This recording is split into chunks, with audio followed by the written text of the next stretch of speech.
Welcome back. After the news, at 6 o'clock news, I'll be talking to Charlie Ray with all the latest royal developments. First of all, of course, Harry and Meghan, they got nominated for a pretty unprestigious Hollywood Critics Association award, but they didn't get nominated for a prestigious Emmy award. That really matters, and apparently they're rather miffed about that. So we'll be talking about that, among other things, with Charlie Ray after the news at 6 o'clock. Before we get to that, though, there's a new movie out. It's called Oppenheimer. It's about Robert Oppenheimer, the guy that created the atom bomb, the famous Manhattan Project in Los Alamos in New Mexico. Very secret. The whole community moved there. They weren't allowed to tell anyone what they were doing. They were developing this bomb, the horror, this most destructive weapon that actually sort of ended the Second World War, because as soon as they dropped 2 bombs on Nagasaki and Hiroshima, even the Japanese, they knew we can't fight this. They surrendered. So it's the story of that. It's the story of the Second World War. It's the story of this awesome, horrific weapon. And Christopher Nolan, the director of this film, it stars Cillian Murphy, Matt Damon, Emily Blunt, you name it, they're in it. But Christopher Nolan says that the film is so powerful that people are leaving the cinema devastated, dumbstruck by what they've seen and unable to speak, which I found intriguing. I can't wait to see it myself. But we're going to talk now. He's in the studio to showbiz journalist Josh Rom, who has seen it. So why, Josh, would Christopher Nolan say that people are devastated and unable to speak? What is it in this film that is so powerful?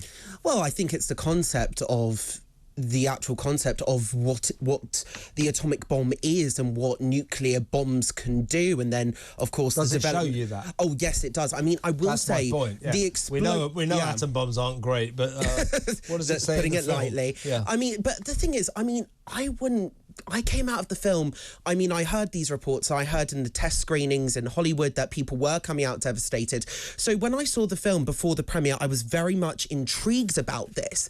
I wouldn't say I was dumbstruck and unable to speak and absolutely terrified that the world is going to be coming to an end. A bit like the climate crisis there. Apparently people are terrified that the world is imminently going to be destroyed. I wouldn't say I was terrified out of my wits after seeing this movie. I mean, it's a good movie.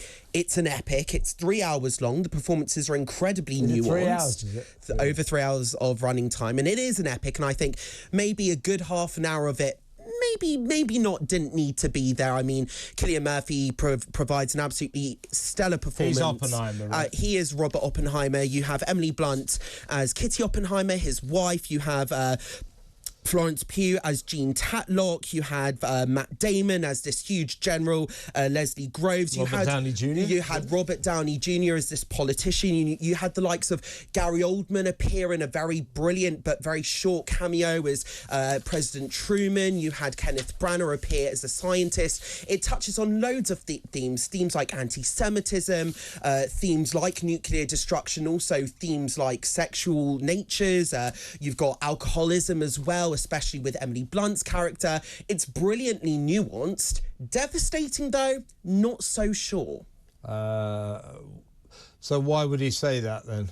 Well, I think partly it's self-promotion for the film, of course. He's obviously going to really hype up his film, make people want to see it. That sort of comment is quite inflammatory. So people go, oh, is it that devastating? I'm going to go and see it then. I mean, this is what Hollywood's about. It's all about drawing people into the cinema. I must say, of course, there is the other movie, Barbie, at the moment, which is providing not interested. Let's talk about Oppenheimer. No, I'm just saying... Couldn't give a damn about Barbie. I'm just saying... I saw the trailer. I'm not going within 1,000 miles of that film. It looks like absolute crap. So let's not talk about Barbie. That one can go to hell. I'm not... Let's talk about Oppenheimer. I want to just say, though, there is a huge blockbuster being released at the same time, so there's that element of competition for the makers and the cast to draw people in. So a comment like that is aimed at drawing the audience in rather than going to see a film like that. That's what I was trying to say. And so does the film, I don't want to spoil it for people, by the way, but it is about the atom bomb, so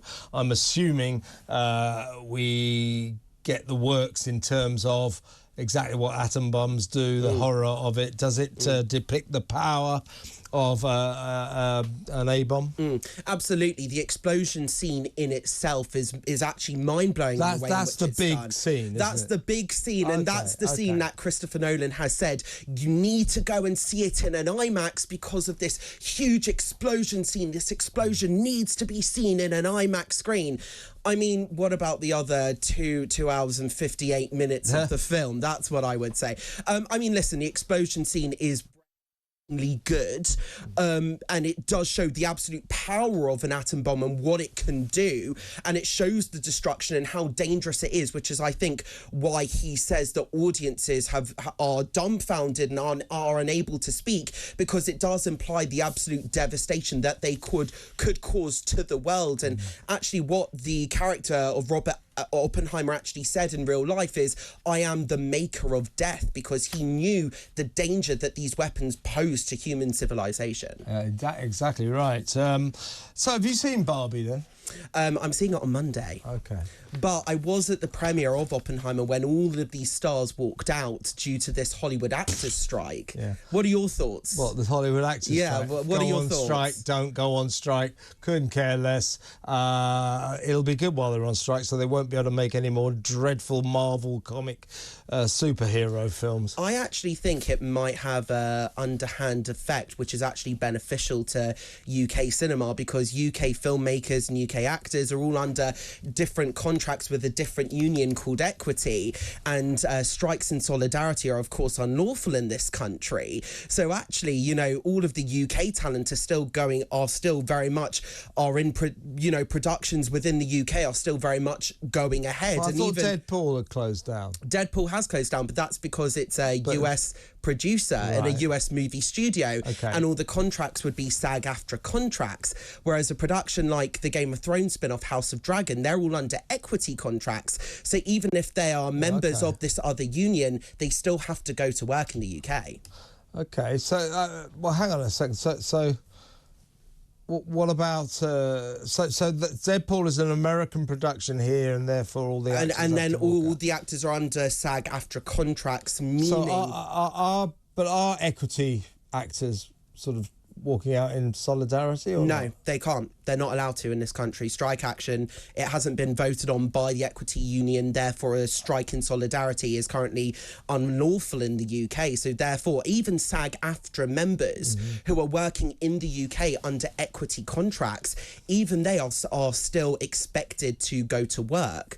So actually, UK productions and UK filmmaking could actually very much continue under this strike. Yes, Hollywood, it would have a massive effect on the global cinema industry, but actually this could be a real chance for UK filmmakers to really push their projects out there.